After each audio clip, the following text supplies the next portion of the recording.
Hi everyone, welcome back to another video. My name is Dia, and this video is for you if you just want to get out of your own way. You've either started or returned to your personal healing or growth journey, and you're feeling frustrated that it just doesn't seem to be working.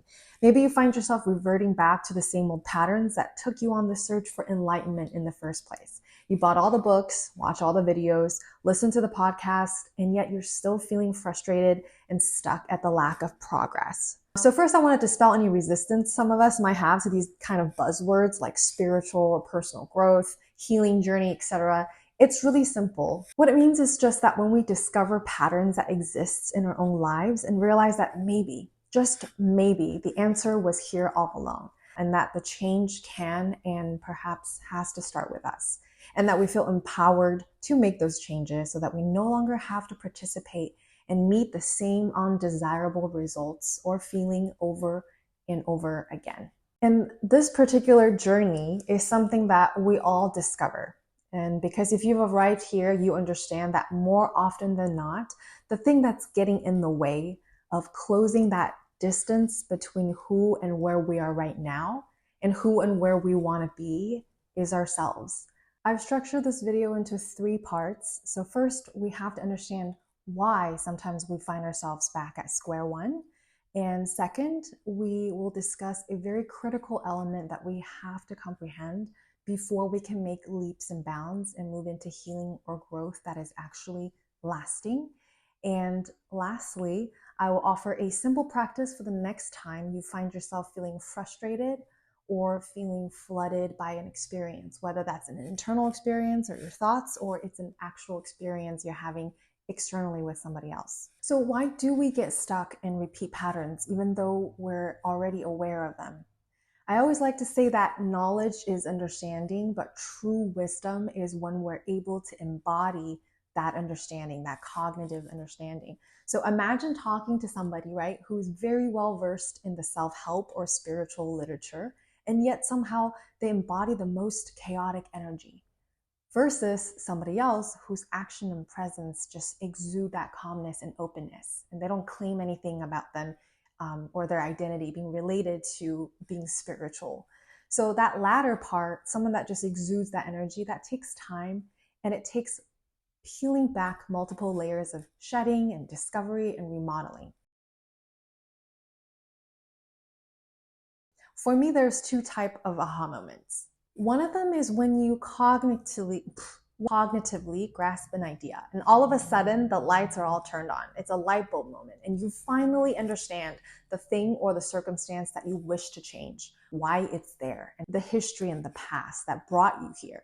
So you understand what changes need to happen, and maybe you're feeling excited about implementing ideas and habits to support this new learned realization. So that's the first kind of aha moment, which I love. And the second type of aha moment is when a situation is happening in real time. And for this time, you were able to catch yourself in that moment and behave or felt or reacted differently than all the other times before. It's a similarly triggering situation, but you've just successfully embodied the change that you cognitively understood. And although this one victory may not mean that you've scaled Mount Everest, but it feels really damn good. But why doesn't excitement and optimism and change stay? Because sometimes you'll find yourself in a similar situation once again, and this time, instead of showing up differently like you did once before, you reverted back to the way that you used to act or react or think or feel. Let's take a moment right now to acknowledge that this is just absolutely normal and it is okay. We are gonna feel frustrated with ourselves, but the next time I want you to take a pause and instead of beating yourself up, remind yourself why this happens, why the reverting back to the old you or the older patterns is so normal. And it happens because we're a bit hardwired to not want to change, because the path with the least resistance is for us to remain the same. Because even though a thought pattern, a behavior, a habit that doesn't serve us, the familiarity of that can be incredibly safe to our unconscious mind and our nervous system. And on top of that, physiologically, a set of neurons in the brain that fire together develop a neural network. And it can make new connections. But again, the path of least resistance is what has already been established and the path that we've already gone down time and time and time again. So think of it like this. You've just changed your job after being at the same job for 5 years. And while you're driving to work on autopilot one day, you find yourself going in the wrong direction, driving back to your old job. And the reason why is because you've been automatically driving in that direction for the last 5 years. So there's actually psychological and physiological mechanisms going against our desire and our commitment to continue to evolve and get out of our own way. It is so incredible that biologically change can feel like an actual threat to our nervous system, even if only because it is unfamiliar, it is new, it is different. So what can we do with this information that's actually gonna help us moving forward? So let's get into part 2, surrender, acceptance, and compassion. These are also just buzzwords that we hear all the time, but I hope that by the end of this part, you'll get a better sense of what those words actually might look like and just how important this is and why. First, we recognize that within us there are parts, and some of these parts, typically younger than our biological age, are going to show up pretty stubbornly and cause the same loops to replay in similar situations. But here's the very important part. It is not out of malice or ill intent that these parts show up. It's not because we're just broken. These are parts of us that, according to the IFS model, likes to show up and sabotage our progress when they're actually attempting to protect us. So I'll give a personal example. Whenever I get in a conflict, my nervous system floods. My first instinct is to defend, meaning I feel like I'm being attacked and all I want to do is make the other person see me differently, see me the way I want them to see me. Because if they indicate a quality or a behavior that I don't accept, or that I think it's negative, a part of me gets very activated and this fear of abandonment kicks in. I become defensive, chaotic, and unable to calmly navigate this conversation at that point. I've known this pattern of mine for a while now, and at first I thought it was just due to insecurity, but after years of experience and learning and observing, I now know that it's such a primal automatic association that lights up a series of connectivity in my mind and triggers a fear reaction in my actual body. When in a pressed moment of fight, freeze, or flight, the feeling signal in my body is saying, danger, danger, there is conflict here. Instead of being able to just navigate through something in our adult selves, we're activated due to whatever special flavor of wounds that all of us will have uniquely. And this automatic reaction is not rational.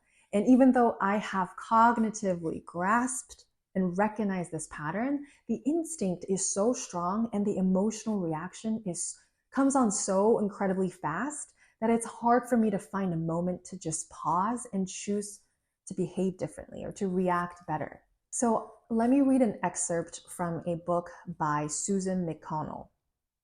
Some of our parts hold the painful emotions of our abandoned or trauma, referred to as exiles, while other parts are forced into protecting these vulnerable parts or protecting the system that further hurts. The protective parts are managers, and they can show up as behaviors that are either critical or controlling. The other ones are firefighters, which reacts very impulsively when the vulnerable feelings are threatened to come up. And most of these parts are much younger than one's chronological age. The protectors cannot abandon their posts until the vulnerable ones are safely cared for, but the vulnerable ones can't be cared for until the protectors relax their grip. Very frustrating loop because change is already a threat to our system. Adding more frustration internally or having lack of compassion causes our fight or flight response to remain. So the protector parts in us continues to feel the need to fight for that vulnerable or dismissed feeling parts of us. And so continuing this band of resistance will show up whenever our nervous system is dysregulated. So remember this, the part of you that reacts out of fear, all it's trying to do is to keep us safe, even though sometimes it does quite the opposite and create more chaos and disconnection. Feeling frustrated with those parts of you will only cause more tension within ourselves. So once again, knowing now this important aspect of having compassion, how do we put this into practice? The next time you're feeling that flooding of your nervous system happening, whether it's having an internal experience or an external experience, try this. Imagine that the panicked part of you that's huffing and puffing as a younger version of you. And instead of feeling frustrated with him or her, try and see how it feels to acknowledge these feelings that they're having and validate these feelings. Even if it's irrational or unreasonable and it's bringing you more discomfort, see if you can remain soft and gentle, like an idealistic, loving parent would be with a kid or their child. This method of separating the fear-based parts of us from the larger self that's also in us allows us to create space and distance while simultaneously acknowledge that those parts are feeling threatened. But if we're ever able to try and create a little bit of distance, it can make those big feelings feel much more manageable. And giving this higher self or the adult you an opportunity to show up to and for these wounded parts. By separating that part or those parts of us, but giving a calm, compassionate attention to it, we're able to continue reinforcing our own ability to regulate and soothe our nervous systems, and hopefully thus encouraging new neural pathways to make connections. And hopefully, even if it does take time and trials, we begin to believe that a new reality and reaction is possible. Now, this practice is for when you have understood the root cause, or maybe you've worked through what events or experiences or lack thereof that has created these ongoing patterns for you today. This type of practice is for real time that can be an aid. At the end of the day, the journey is multi-layered. You have to get to the root as well as implement strategies for when those real-time situations come up. For example, I know that my irrational fear of abandonment can be attributed from having a pretty unstable lifestyle, moving, a divorce of parents, and it just felt like things were always spinning out of control. Even though I have worked through some of this deeper understanding, not holding any resentment, and I know the root cause of it, it doesn't mean that my behavior or my patterns are changed magically overnight. And I don't want to sit here and say that it's not possible to have a aha moment so good that it just shocks you into change. Like, have you ever heard people say, one day I just decided and then it was? I love that this possibility exists. At least for me, I feel that my patterns are quite stubborn, and that's okay. That's okay too. I'm realizing the more I'm able to meet it with compassion and step into that grounded, centered, reassuring adult self, the safer these other parts of me get to feel. Here's a crucial thing to also remember and to remind yourself. If you're like me and the discomfort of knowing you have the power to make significant changes in your life drives you to read, to learn, to listen to podcasts, to try all the methods and tips under the sun, remember that sometimes the most important thing you can do for yourself is to let all the literature go and go outside. Cognitively understanding something can feel like a wonderful breakthrough. But a lot of times the fear and the patterns do also live in our experiences in our bodies, and change is going to take time and actual experiences. You have to be courageous enough to also live and try for a different reaction or outcome. The embodied wisdom doesn't show up when you're on a yoga mat or deep in a meditation or ceremony. It shows up in midst of a conflict. When you find yourself at a crossroad and for the first time, you're able to pause and catch yourself and choose to show up or feel differently. So as a reminder, put the books down, give the podcast a break, click out of this video. You can't make changes unless you put yourself in life's way and practice showing up differently. Every uncomfortable, triggering situation is an opportunity for a different outcome that you choose. Thank you so much for watching, and if you found anything in this episode helpful, please give it a thumbs up or share it with somebody else that you think might appreciate. As always, you can find all the other ways to connect with me in the episode description below. If there's any topics you want me to cover, please do let me know in the comments, or you can reach out on social media as well. Until next time, thank you so much if you made it this far at the end of the video.